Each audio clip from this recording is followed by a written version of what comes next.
When you think about businesses that are selling through the roof, like Aloe or Allbirds, sure, you think about a great product, a cool brand, and great marketing.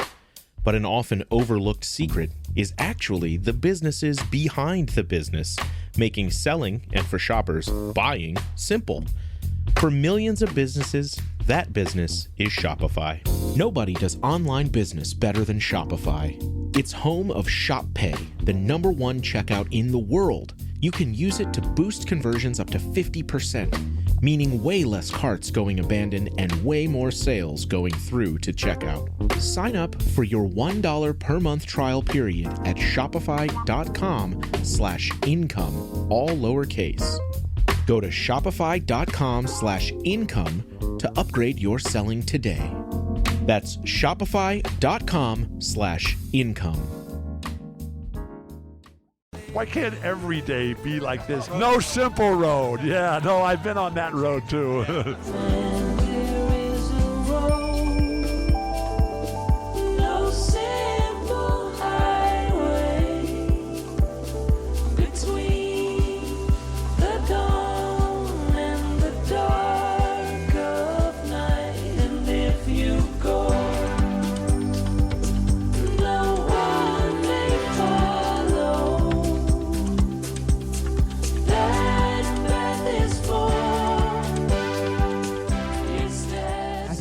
Health condition.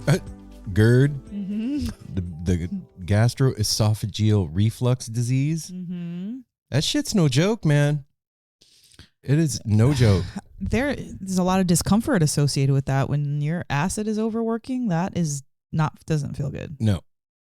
Well, I mean, I guess that's true in a lot of ways when your acid is overworking. Yeah, absolutely. You don't want any part of that. No. Hey now, No Simple Road family. This is Aaron. And it's Mel, Aaron's wife. Yeah. And we're back for another edition of the No Simple Road Weekly Rewind, brought to you in collaboration with Melt. Premium Mushroom Chocolates. Go follow Melt on Instagram. Shoot him a DM. Tell him No Simple Road sent you. Yeah. And then when you do that, they're going to send you their menu. And their menu consists of like 10 different chocolate flavors. They have minis. They have full bars. They have gummies. I think it's about 3 flavors now. And they have capsules. So if you don't want to taste anything, you just want to have maybe a little, medication with, then there you go. That's it. That's how you do that. And it's happy, and you're happy. Yeah. And, we got to take care of each other and ourselves and our heads and the family. And that's how we're doing our part, doing that. So I know I feel a little giggly this morning, or this afternoon. This is a weird segue, but we had a huge loss this week. We did. We lost another founding member of the Grateful Dead, Phil Lesh. Phil, and your family rest in peace, and for the family, may you have peace in this time. The first thing I want to say is, what a wonderful life lived. That's the thing that kept coming. The first thing out the gate mind is what a wonderful life, because a few of my coworkers came up to me and mentioned that, which is really funny. Really? Yeah. They were like, hey, did you know, the basis for Grateful Dead? Yes. And I was yes, I did know. And I kind of schooled them on what you were telling me about everything that he survived, like cancer, a freaking liver transplant, Hep C, like all this stuff, and being married to the love of his life for his entire life, raising amazing kids. 2 kids. Like at 84 years old, I feel like that's a slam dunk. Well, like, do you know what I mean? And the legacy alone, if he didn't even have the wife or the kids or anything, just the legacy, his musical legacy, when he was so helpful to so many people and inspired so many people to pick up the bass. That was one of the things that really blew me away. Is my Instagram feed became Phil tribute land of other musicians paying tribute to Phil for the impact that he made on them and what he gave them. And so many of them said that it was like his passion to train the next generation of musicians, in what Yeah. he did. Well, I mean, he was always inviting people on stage, and the it closed. What's that? Terrapin Crossroads? Crossroads. That was incredible for all the years that he did that, and like, what an unselfish human being. Yeah. I mean, Like musically and and otherwise. what I was saying to you the other day, I was like, he survived the 60s, which is no small feat. He survived being in the Grateful Dead, which is no small thing. No. Survived hepatitis C, a liver transplant, cancer. I mean, It COVID. seems like, all those things that get hit at you, like, clearly they were one at a time. It wasn't all happening at the same time. This 84 years is a lot can happen. And I'm sure more things that we don't know about. Right. He's survived, but always, always, always smiling. Yeah. Always. And like having so much fun on stage and like bringing such good energy.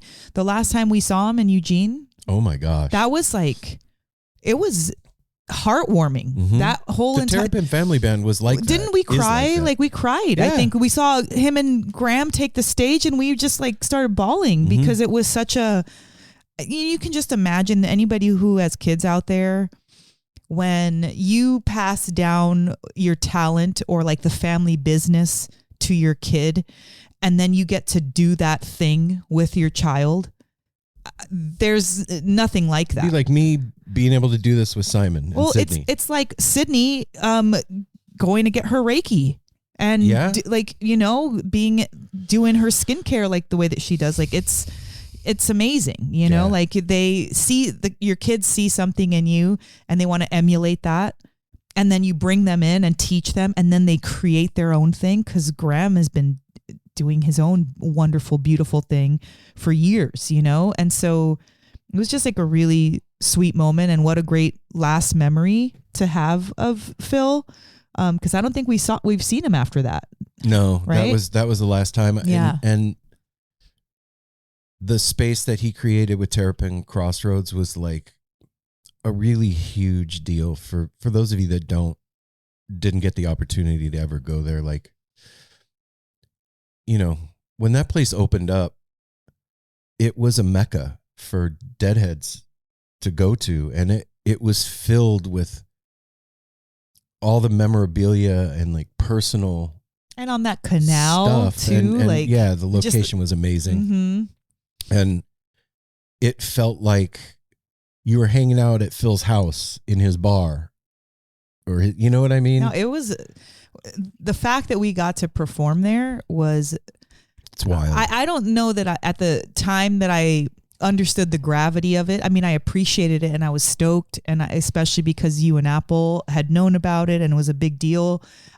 I was a little bit late to the game, but stepping foot on there and doing that was one of our first live performances. If it wasn't our first, one of the first, right? yeah. It was like one of our first, and with the Higgs, that was a huge deal. And we met people that from the show That's where we met Daniel Schenken. Yeah. From TAM And there was Integration. somebody else too. I think it was Carolyn.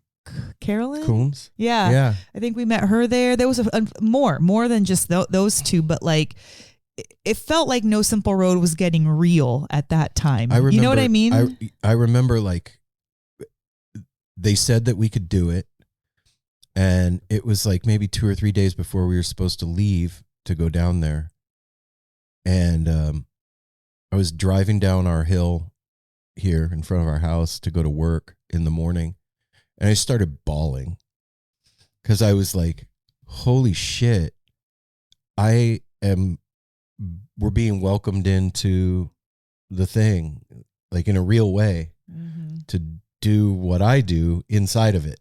And the gravity and the weight of that hit me, and I was just like, oh shit. And they were so good to us. Yeah, they were really cool. They were so good to us from the beginning to the Ross, very end. James, Yeah, yeah. Ross was amazing with us, and like it was just like a perfect day.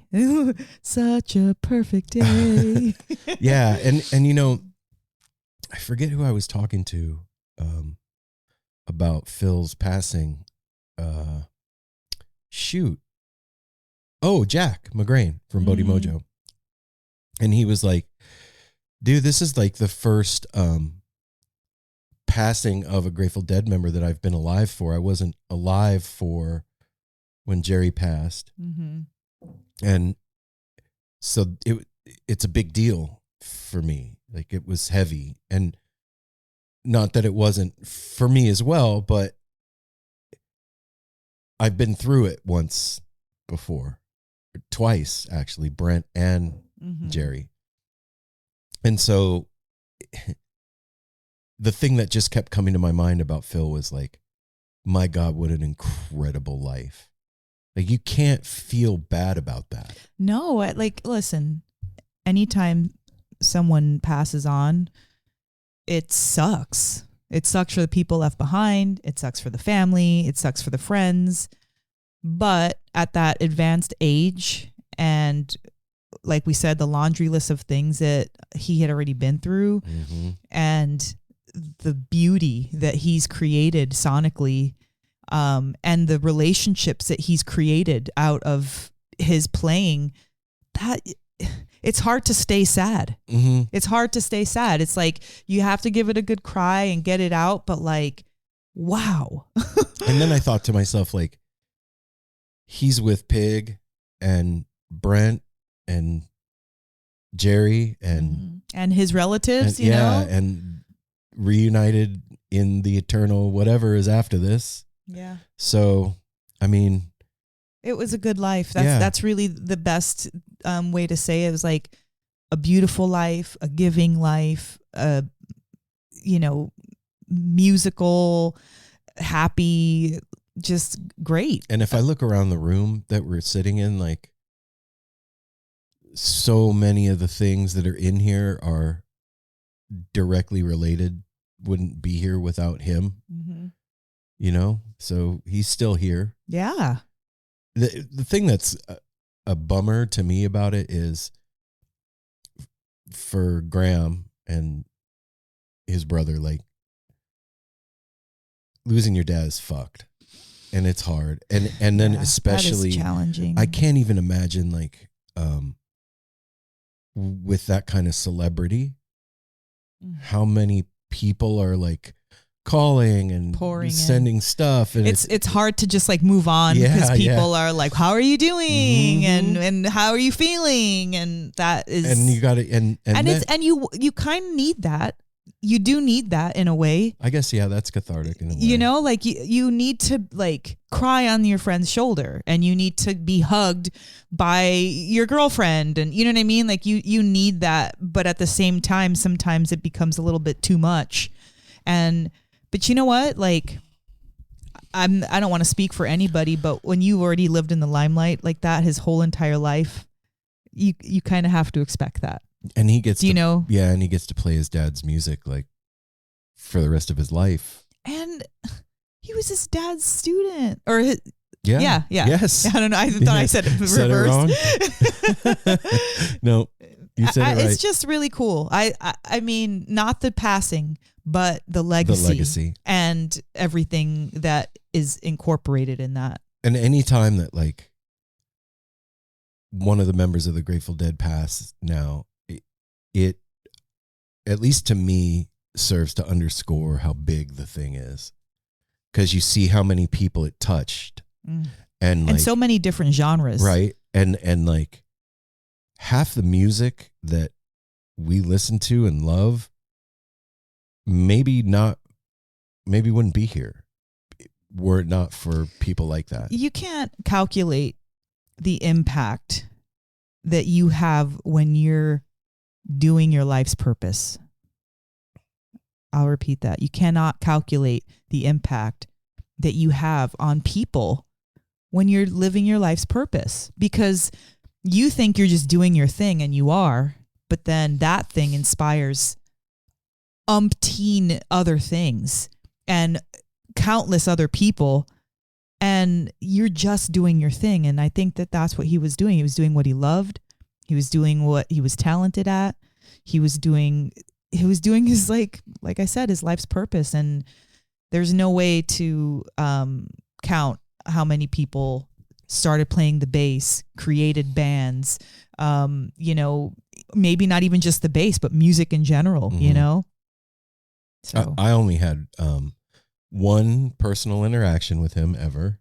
which was? You weren't there. Apple and I had taken a trip to go to Terrapin Crossroads to see Phil and Friends. And we were standing outside Terrapin Crossroads we stopped there in the afternoon of the show to go get lunch. And Phil pulled up in his Porsche and jumped out and was like, "Hey guys, can you move that cone for me?" And I was just like, fucking Phil Lesh, fucking ah. So that was my one interaction with Phil. Did you move the cone? I totally moved the cone as fast as I could. Yep. And then he got in his car and parked and said, "Thanks a lot, guys. Have fun tonight." That's really cool. Yeah. I mean, but I do remember like being a newly minted Deadhead and learning who the guys in the band were, and like drums. When I very first started going to show, like drums was the part of the show that I loved the most. And I really loved Mickey. Like that was my shit. I loved watching that. And then my buddy was like, have you ever gone to the Phil Zone? I was like, I didn't even know what he was talking about. I'm like, what's the fucking Phil Zone? He's like, oh, next show I'm gonna take you to the Phil Zone. I thought it was like, I don't know, we were gonna smoke weed somewhere. I had no idea. And we went over into the Phil Zone at the next show, like on the floor over on the Phil side, kind of a little bit towards the back of the floor. And oh my God, it was like life altering shit. What was different about it? Like when you stood in that Phil Zone, the bass sounds like calzone. The bass would like shake your teeth. You could feel it in your bones. It would rattle you. And he would be dropping like these huge bombs during certain songs that would just like vibrate your eyes inside your skull. Wow. And when you're tripping, even if you're not sober, it's I was going to say, even if you're sober, if you're getting shook like that, you're feeling. But when you're tripping and like he drops one of those bombs on you, it literally like brings you to another. Yeah, it takes you to another dimension. Mm-hmm. And I was like, oh yeah, I'm going to Phil Zone every show from now on. So and Phil always seemed to me to be the one that was like the most fun. So, okay, what's 2 things that you're most grateful for Phil? Oh, the Phil Zone. The Phil Zone? Okay. Yeah, first and foremost. And second, that he took the time to care for and school so many of the musicians that I love and listen to now. That's 2 of the things. That's great. Yeah. That's a great answer. What about you? Well, I'll say first, his family, just how he was such a family person. And, you know, sometimes you think about musicians, that's not necessarily what you would say a family man, because musicians by nature, you know, they're traveling, they're wanderers, but the relationship that he had with his son and his wife say different. Yeah. You know what I mean? Like both of his sons. Yeah. But it just, that right there, like you can have it all. That's what I think about it. Like his career, his love, the family, and the respect of his peers. Like, so and the fact that he was a family man is my answer. Just that's it. Well, I mean, because you said 2. Well, I did say 2, but I'm holding you to it. All right.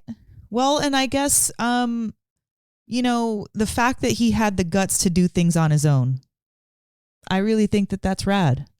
Yeah, it would have been easy to just be that like, yeah. He just kind of did his own thing and was like, yeah, I was with the Grateful Dead, but now I'm doing my own thing. And he created something brand new that wasn't derivative. It was his own thing. Do you know what I mean by that? Like, it was Absolutely. derivative in a way, but like, it was his. Well, it can't be derivative if you are the thing. Exactly. But you know what I mean? Because I guess it's not Yeah. under. He was playing the music that he always played, but with different people. Yes. That's it. Yeah. Yes. So, but that he had the guts to do it on his own, and he freaking slayed. Yeah. So like, And he would like get musicians from outside the world of jam band stuff, like which is so smart though. a lot of people, like Anders Osborne is one that's who we saw when Apple and I went up playing. Okay. It was insane. I would have never known about him maybe had it not been for that, or yeah, he was it's a beautiful thing to, like, when you finally do leave this earth, to leave a legacy of happiness behind you, of like, you made people happy and really like created something lasting and insanely huge. You know? Yeah. I think he's I'm going to get beat up online if this is wrong. I think he was the oldest member of the Dead, maybe? I don't know. He You was, want me to look it up? No. Okay. Yeah. Because I can't. Don't ask me. I don't know nothing. I know Bobby's the youngest. Yeah, he was. That's the only thing I know. One of the oldest. Yeah. And in Bobby's Instagram post that he made about it, he said that Phil was like a big brother to him, like took him under his wing and taught him the ropes. I mean, come on, after so many years spent together, you've got to cultivate a relationship that's more than just work. Do you know what I mean by that? Bobby was 16 when he joined the Grateful Dead.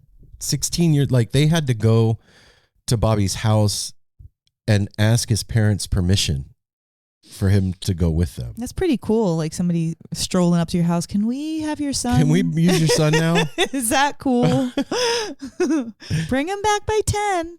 I think the caveat was they could do it, but he had to stay in school, and he didn't. Look. Yeah. Come on, I'm in the Grateful Dead now, Mom. You know, I think it's cool when people do their own life path instead of what's expected of them. Do you feel like there's a what's expected of them still? Yeah. Yeah? Oh, hell yeah. I feel like it's like blown out. No.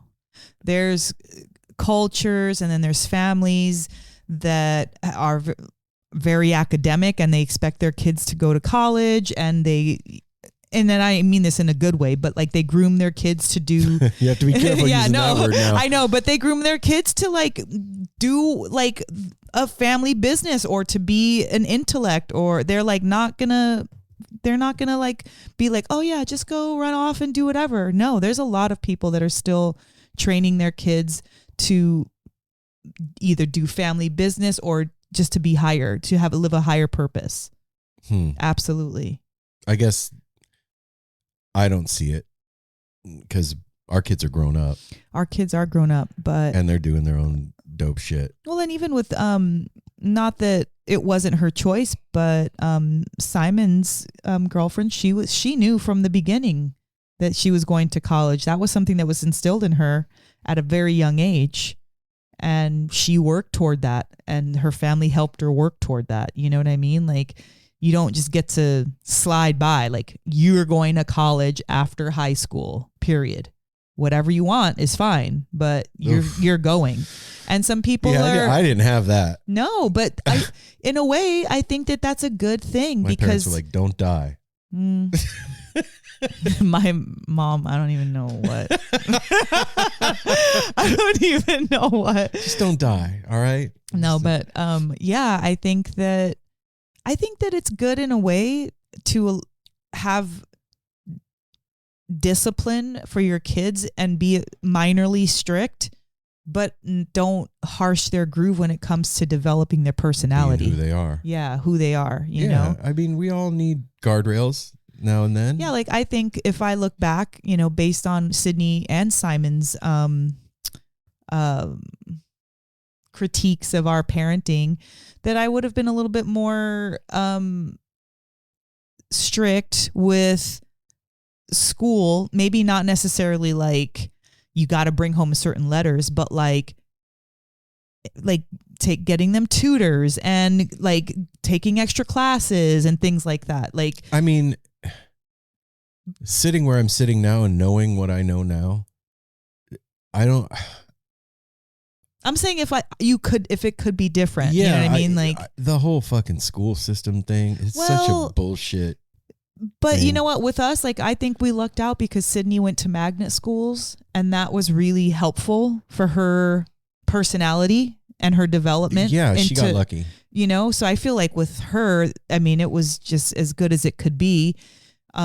With Simon, you know, that was a whole different thing, but I feel like he really could have flourished if we would have been more persistent with some of his activities and academics. Yeah. But Simon's just kind of, you know, it's harder with him. He's his own person. Totally. What do you think? Because we're talking about like, you know, Phil's passing and all that and his legacy that he left behind.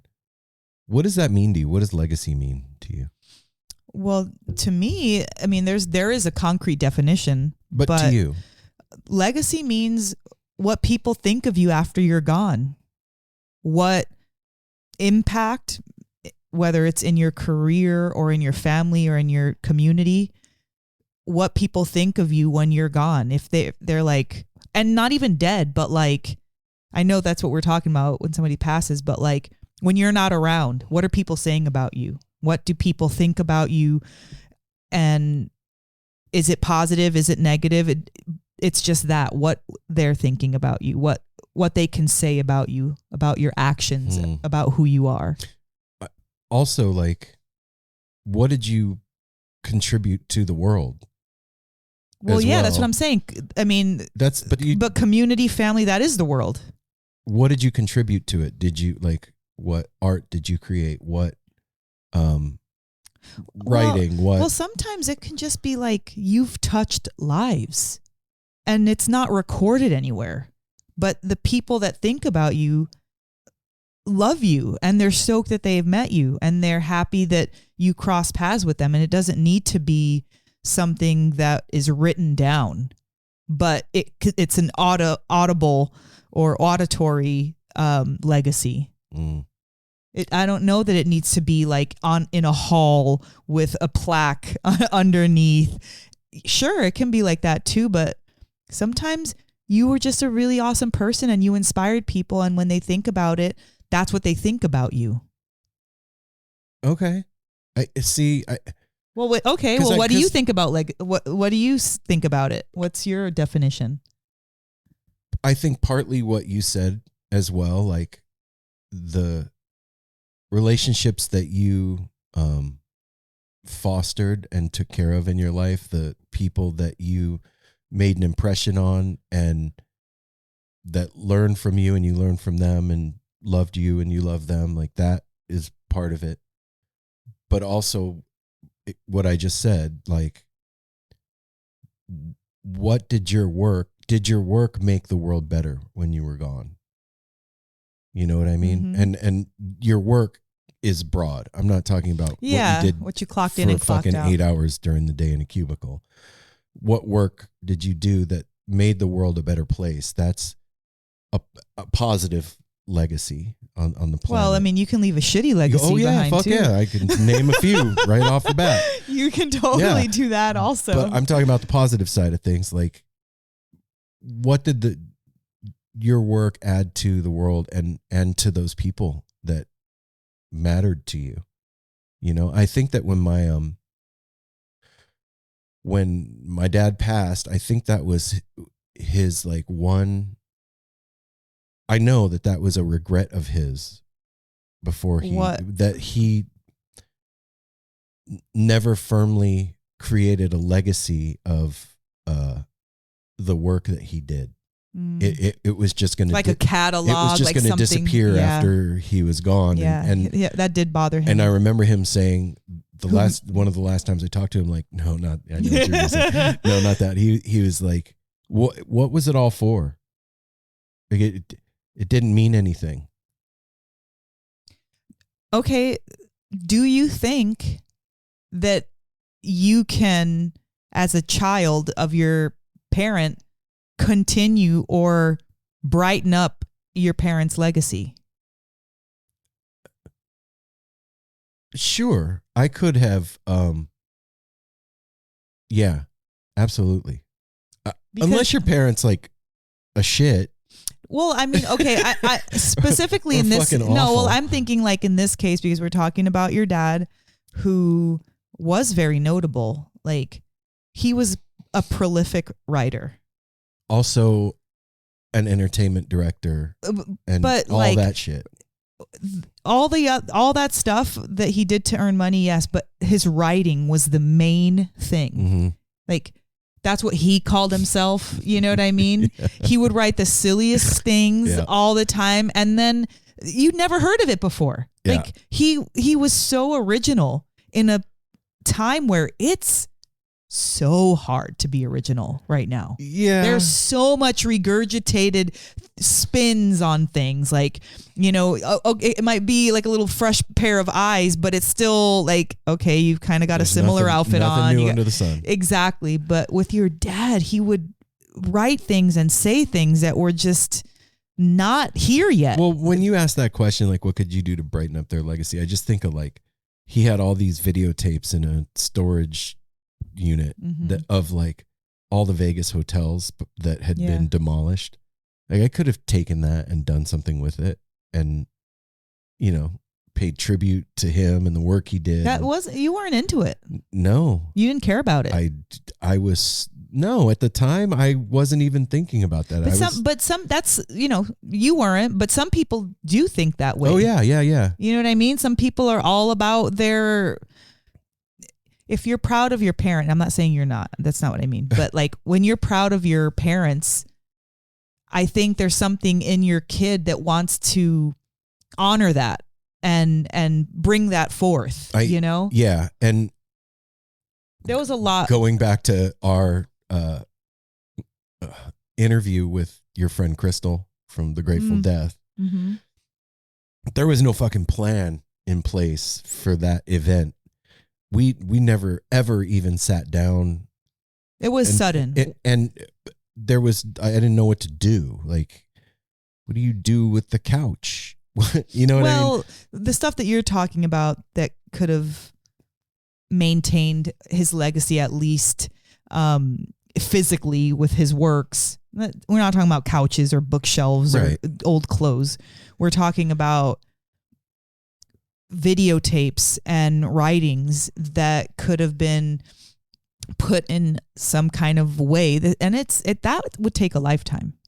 That takes a lifetime or a certain amount of dedication that you have to want to have. Talk about like somebody that knew what their purpose was. Oh. Your dad never was shaky with what he was doing. And like every time you saw him, he was doing that thing. Like I could go over there any time of day and he would be writing. Mm-hmm. And I wonder, like, a lot of the musicians that we talk to are the same way. Like they say, well, there was never a choice. Yeah. It was never a thing. Like I play. And I imagine those people are always, whenever you see them have free time or whatever, they're doing that thing. It's hard though. Like it took me a really, really long time to figure out what my thing is. This is what I think. It's not an easy thing to do in life. I don't think that everybody's that concrete. Like some people absolutely are. Like I'm going to play the bass from the time I'm a teenager to the time I pass, and that's my purpose, and I'm going to create, you know, new freaking basses, and I'm going to do like all this stuff, and like that's one path. But then there's other people that have so many other things that like catch their attention or that they're good at or they need to spread around, and we need those kind of people. Mm-hmm. We need that balance. Like if everybody was just one single focused, then it would be a very different world. Oh yeah. There's many kinds of people. I think that like figuring out quote unquote what you're supposed to do in life, I don't think that that's even really a thing. For some people it is, if it's a singular thing, but for people that have multiple talents, multiple interests, and multiple lives. You know what I mean? Like some people, they get married when they're 15, 16 years old, and then they're married the rest of their life. And some people get married 5, 6, 7 times. Do you know what I mean? So all these different lives create different purposes or different talents or different directions that maybe you don't have a single life purpose. But then you have those people that are like, I cooked with my grandma when I was a kid, and that always made me feel a certain way. And so I knew that I wanted to be a cook. Yeah. Or I did this mechanics class when I was in high school and I was great at it, and I knew that I wanted to, like it turned you on, it fired you up. Yeah. And like you feel like you've been struck by lightning, you know, you're doing. And I think for me, like I was always waiting for that. That's why I tried so many different fucking things. Like I wanted to find the thing, but it turned out that it was a whole bunch of them all put together. Yeah. Like, I don't know if I've ever felt like that. Like I wanted to be one good thing. Like but you are. I am. Absolutely. I feel like I'm here to always like help and make people feel better. And I feel like I'm a servant. I feel like I'm a helper, and I don't mind saying that. Like some people are like, F that, I'm a queen, I this, that, and the other.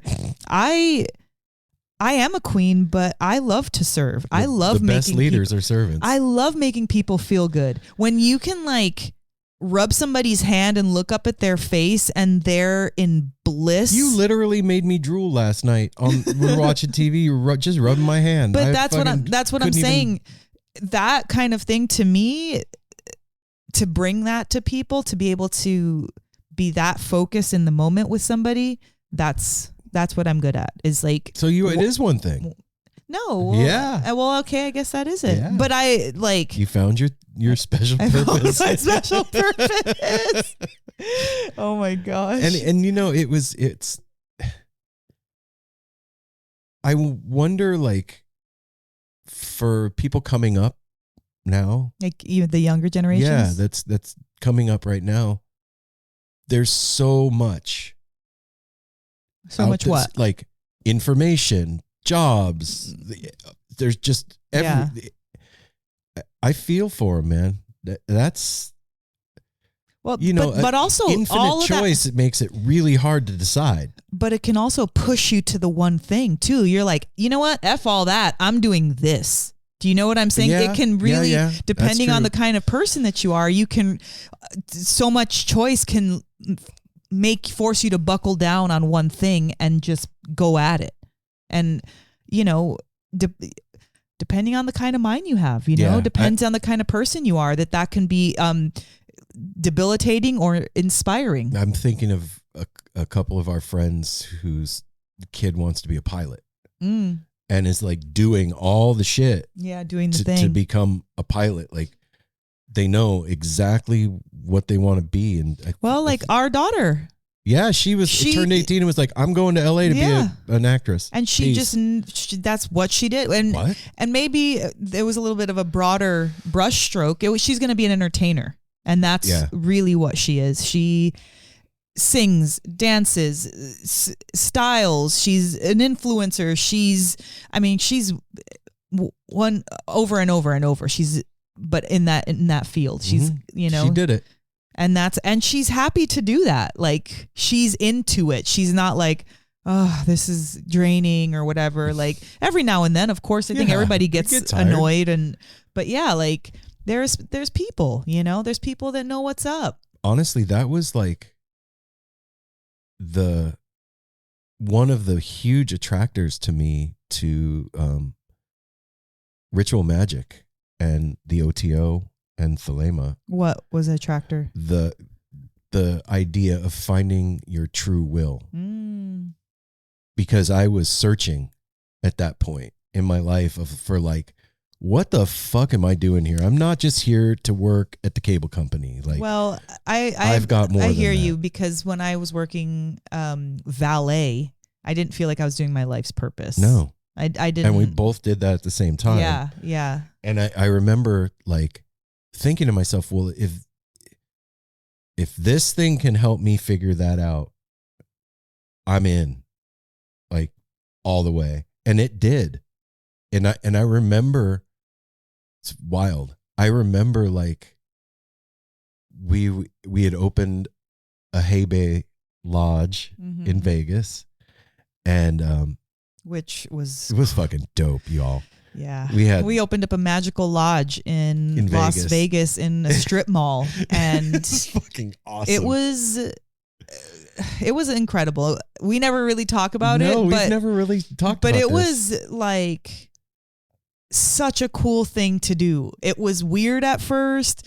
And then as we started to build it more and be involved with the community, and everybody was started to help and add their... Wait, for those of you that don't know what the hell we're talking about, it's the OTO, and it's like the Masons, kind of. But it's ritual magic, and it's an organization. It wasn't just me and Mel went and opened a fucking thing in a strip mall. but we got what would be the word? We got brought in. Yeah, we got brought in to do this. Look, Aaron and I, we've been natural leaders our entire time we've been together. Even when we were... I wasn't trying to lead nothing. I wasn't either. I'm a friggin' young, single mom. But you weren't single? Well, when I first came out the gate, okay? When I first came out the gate, and you were what you were, okay? No. But once we got together, it's hard to deny that we created a bond that people felt comfortable around. Oh, yeah. And just... I won't deny that. That was it. Like, if we have a life purpose together, we're like the overarching mom and dad that makes people feel comfortable and safe. That's cool. I'm cool with that. Accepting. But I remember, so we had this lodge, and we would do like hookah nights there, and we had a like absinthe party. It was like poetry. We do poetry or something like that. Poetry nights. Like, there was all kinds of cool activities and shit going on there. And we had a speaker come into town. Oh, yeah. Lon Milo Duquette. Mm-hmm. And I went and picked him up at the airport with Simon. And this guy's like best-selling author, fucking mucky muck in the OTO world. Really sweet guy. And he did his whole talk that day on the true will. And I wasn't there for that. No, you weren't there. And it, like... I remember it was like somebody dumped a bucket of cold water on me. It woke you up. I was like, whoa, I know what I am.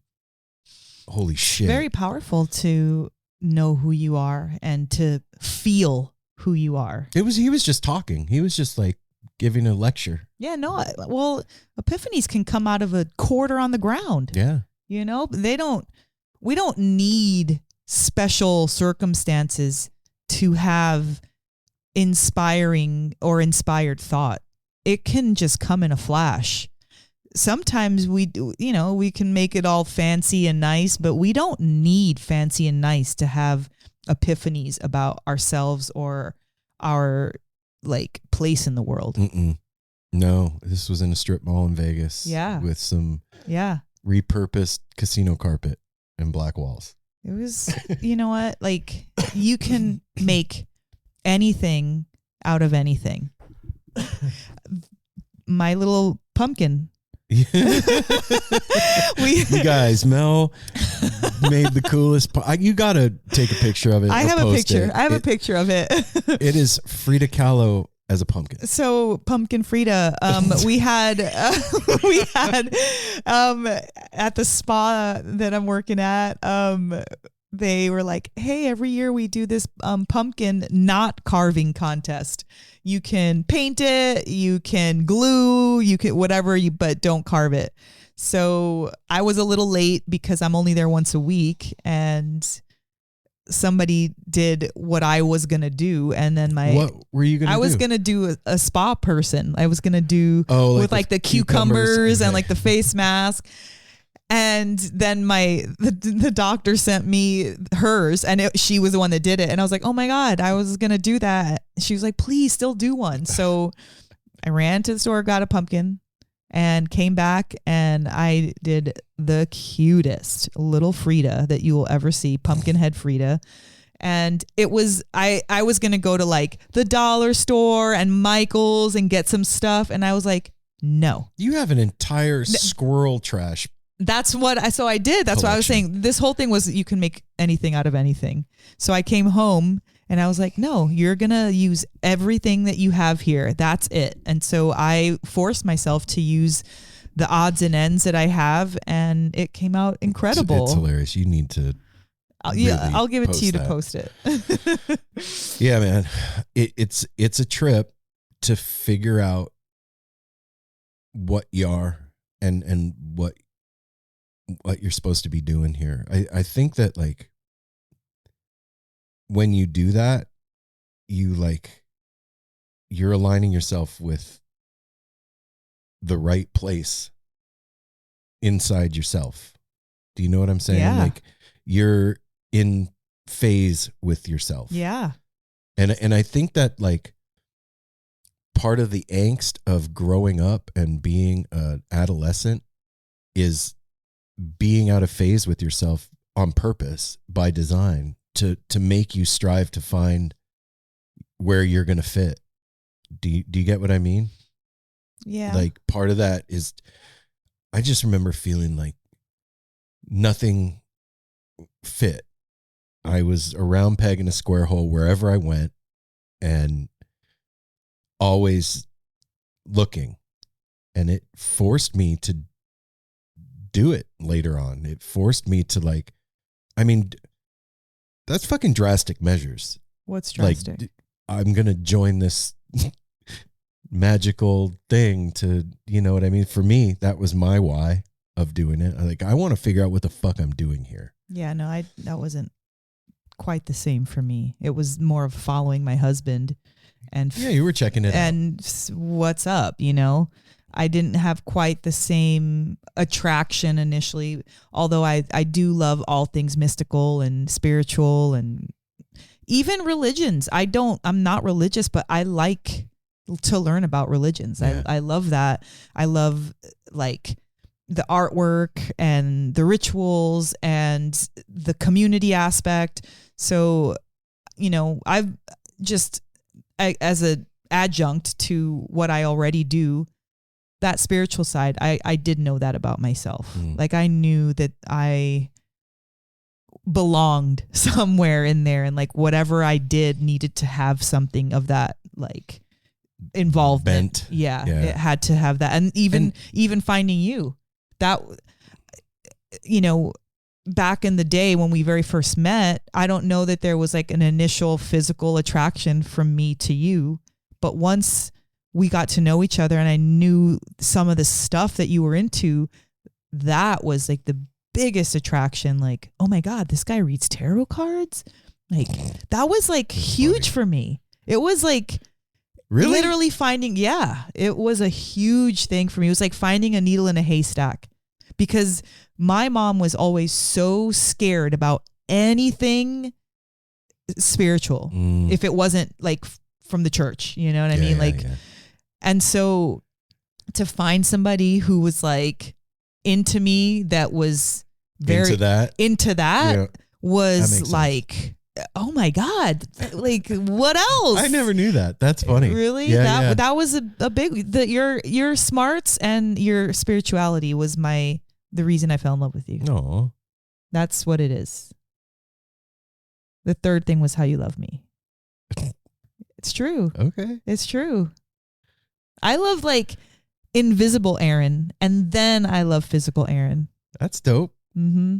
It was the other way around for me. I ain't gonna lie. It's fine. I don't. Straight up. It's the other way fine. around. I don't care. I don't like. We know that about each other, but like, yeah, I ain't gonna try and fucking bullshit. they say too, like, oh, like for women, foreplay is like you got to start at the beginning of the day. Yeah. It's how you wake up with them. It's what you say during the day. It's the little gestures. By the time the evening comes, now you're ramped up. It's not like, oh, I kissed you on the neck and I'm ready to go. Like, what? But in our life, it's been like that. It's like how you are and what you do and all of those things is what makes me feel like we've been married for 5 minutes. Totally. Do you know what I mean? Yeah. Oh, yeah. Like, I'm still want to be like all excited to hang out and like rush to come home. And I'm not like, we're not doing anything, but well, I mean, we are, but you know what I mean, what I'm saying? Yeah, like, there's nothing like urgent or amazing or earth shattering. It's just like, we're going to chill. Yep. And doing crazy shit like that with you is one of my favorites. Oh yeah. That was so I love fun. going out on a limb, like crazy shit like that with you. Like, and you know what? we're going to some random person's house we never met. And we're going to spend the night and like do crazy shit we've never done with people we don't know. All right, let's go.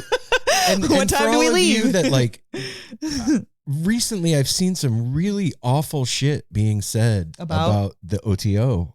Well, and, because of Crowley had a really but particularly right now, I remember the other night was like some fucking dumb thing you were watching on YouTube. This guy was saying that like, oh yeah, that was kill babies and all this bullshit and like, look, man.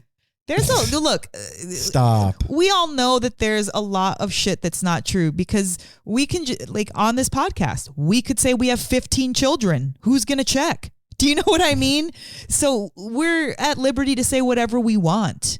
And with stuff back in the day, how are you going to check? How are people going to check? Even now, this happened 2 nights ago.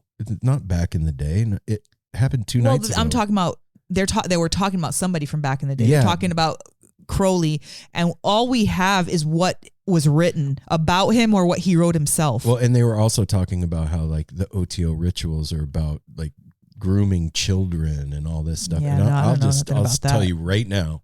That is, I've never been around. Yeah, it wasn't my experience, man. I've never been around no damn children. My experience was hanging out with a bunch of nerds playing dress up. When you have like mystery, people are gonna fill in the blanks. Do you know what I'm saying? But like, it's like, oh, they're cutting themselves, and there's so blood mystical sacrifice, and scary, and like Crowley, black magic, ooh. Yeah. And you go, and it's like, how you doing, man?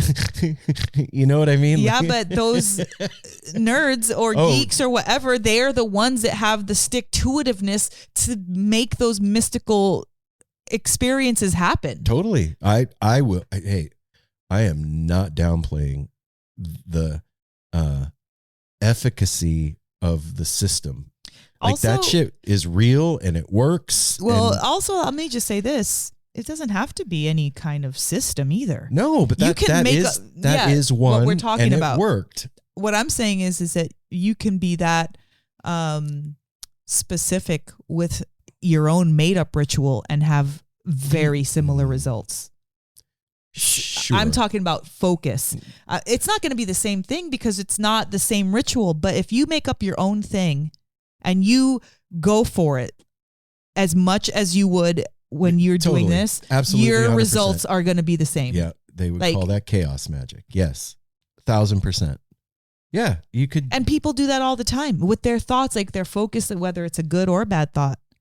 Like, I'm a piece of shit. I always am late. I always freaking get, divorced, or my kids don't, like, whatever we tell ourselves, that is our, like, I'm trying to think of like you're creating your reality with your Yeah. thoughts is what you're saying. Yeah. So All of them. Watch yourself. Watch yourself and watch yourself. Yeah. You know what I mean? Yeah. So I want to take it back to legacy for a second. Okay. We have 8 minutes How do you know? because I can see a clock. Well, That's it? 8 minutes and then that we can't talk anymore? Mm-hmm. What? Why? Why? Because we're on a timer. Okay, guys, I didn't know this. Yeah. Why didn't you tell me this before we started? Take it back to legacy. So if you had control over what people said about your legacy, what would it be? Whoa. I don't know that I can answer that right now. You have to. We have 8 minutes and that's the end of it. You have to answer it before 7 minutes. I don't know if I can answer that. Yeah, honestly. you can. You gotta do your best. Oh shit, man. You're who you are right now, and you've done the things that you've done. This is not like a 70-year-old Aaron. This is like you right now, and what people would say about what you've left in the world.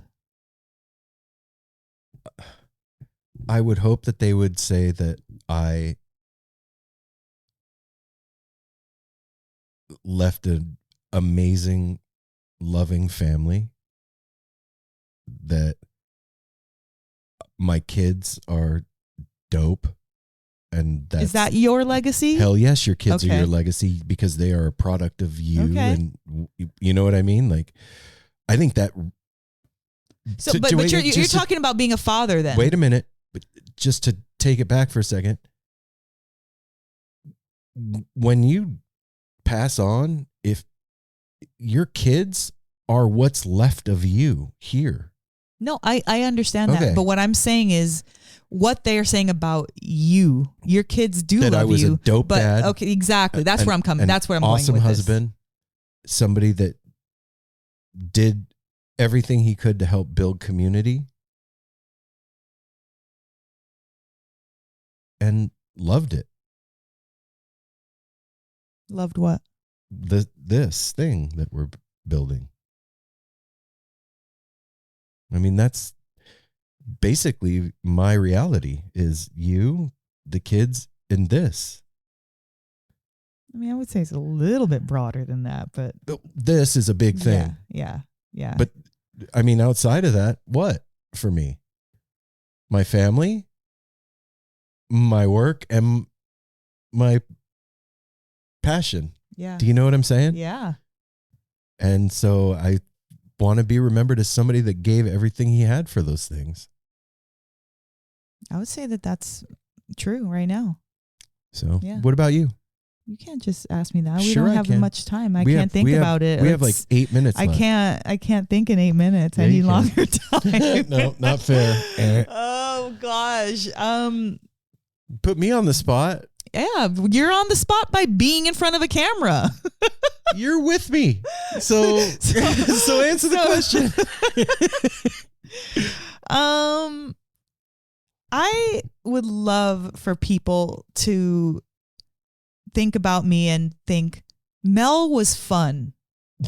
Mel Done. was always laughing and positive and had a fucking fun attitude, and she was an awesome mom, not just to her kids but to everybody, without making people feel like kids. And that she loved hard. She loved the people in her life, her husband, her kids, and the people around her.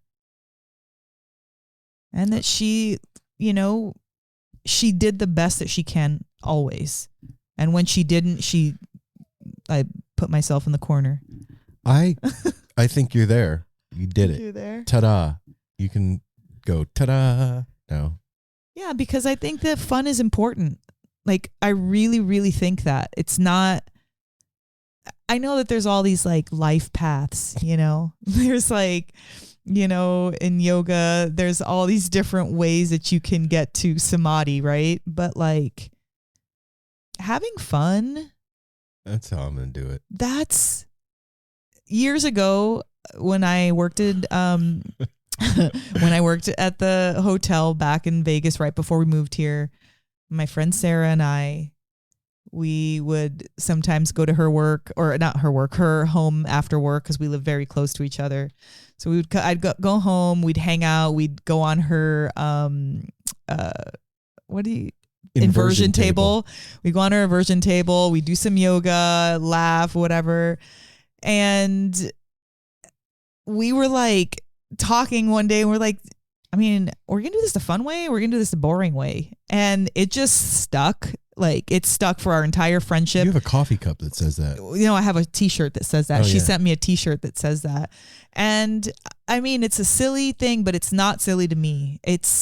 There's always a fun way to do it. Even when you got to do dumb shit or tedious things, no one ever takes your brain away or your inside of your head. So whatever you're thinking, it can be daunting or it can be fun, no matter what your physical task is. And that's what I focus on. When I'm at work and I'm putting up cans, that's not fun, but it's fun because I'm doing it and I'm like either singing or thinking about something else or making up a song or whatever. I'm like keeping myself in a way that is elevated instead of like the task at hand. You're I gotta do resonating in that. a positive frequency. Well, I mean, I'm trying to bring positivity, you know.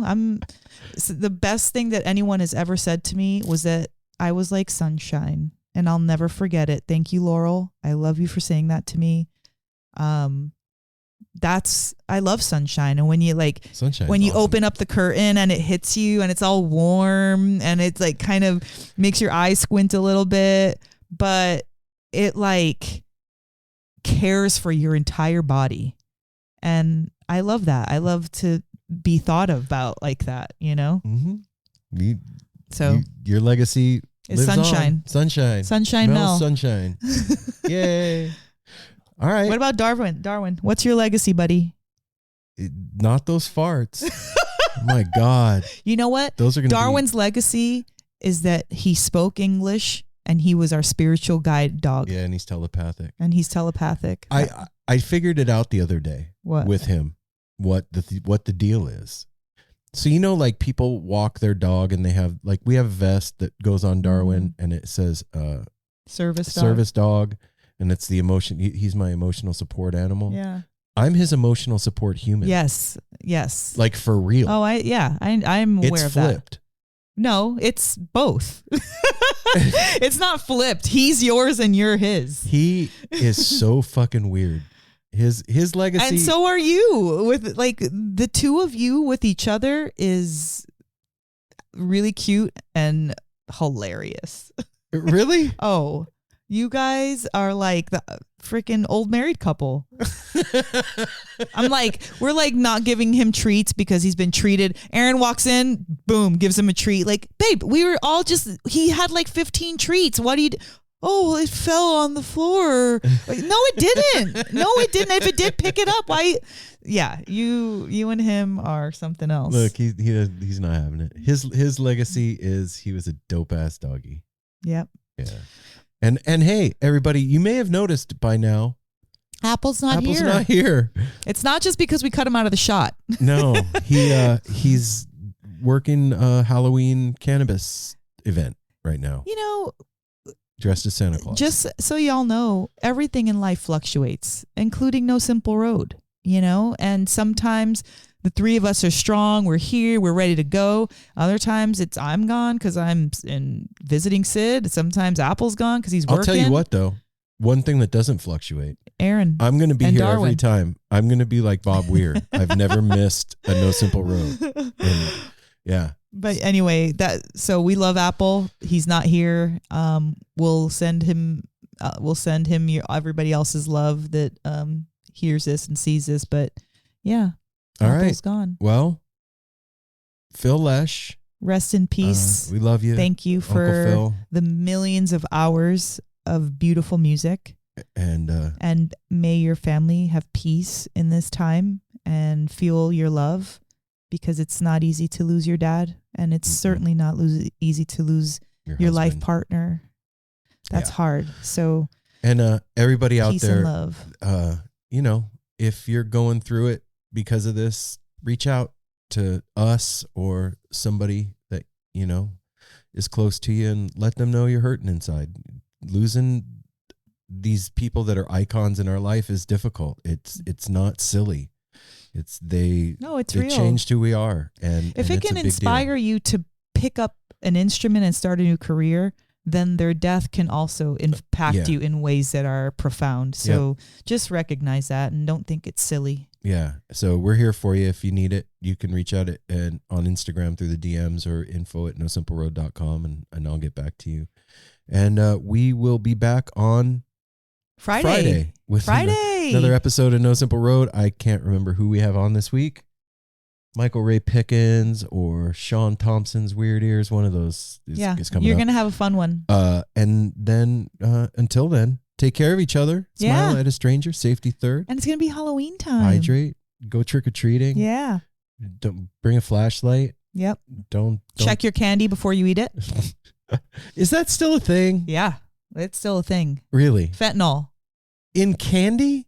Dude. Who's wasting their drugs to put in Halloween candy? You never know. Some freaks. Fucking people, man. Just be careful. That's all I'm trying to say. I'm not trying to scare everybody, but just be careful. Don't get fentanyl in your chocolate. We love y'all. Peace. Bye.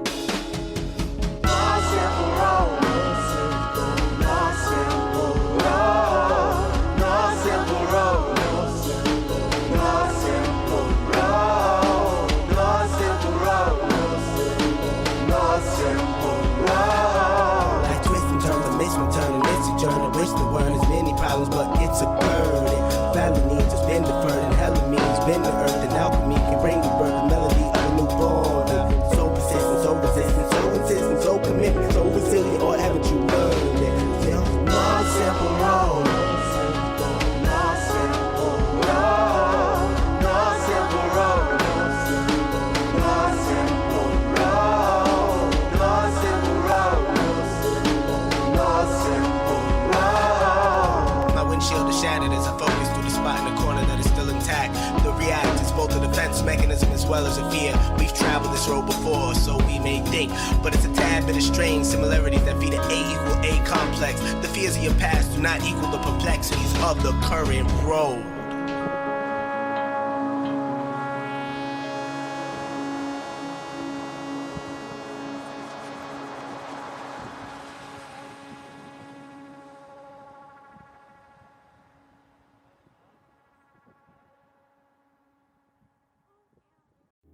Hi, this is Henry Kay, host of the #1 music history podcast, Rootsland. Come with me on a journey to Kingston, Jamaica, where we explore the world of reggae music and the untold stories of some of the genre's greatest legends. From the ghettos and tenement yards where the music was born, to the island's iconic recording studios. We are so excited to team up with Osiris Media, the leading storyteller in music, because as you'll hear, sometimes the story is the best song.